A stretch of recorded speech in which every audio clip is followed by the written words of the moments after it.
I've noticed some very interesting ideological things in a lot of left-wing resistance protests that have happened as a result of Donald Trump winning. But there's been a shift, my friends. And this shift, which has happened, I think you go from the early 20th century towards the 1960s, and this is really begins to happen, underlies the fundamental problem of modern leftism.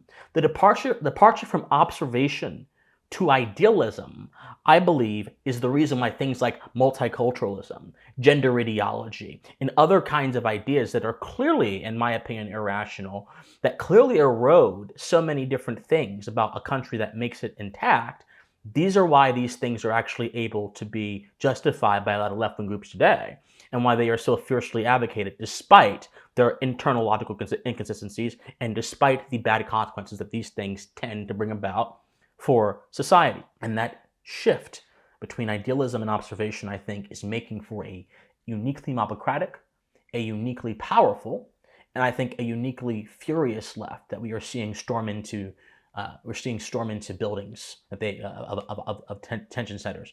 We're seeing them talk about assassinations. I have a video coming up on assassination culture very soon.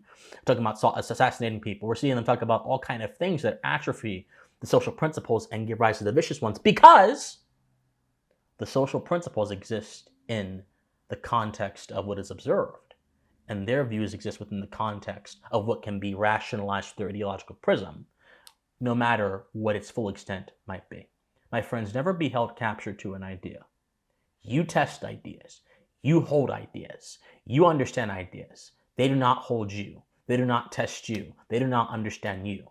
And so long as you understand the relationship between your human action and human ideas, and as long as you do not be dominated by your own ideas, you will always have a strong moral foundation to work for.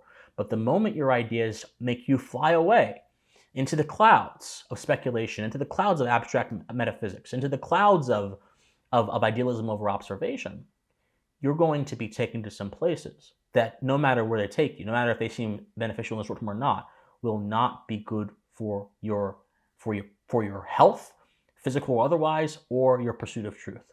My friends, stay affixed to the ground of reality and pursue it with a passion for truth and with no loyalty towards the allure of speculative falsehood.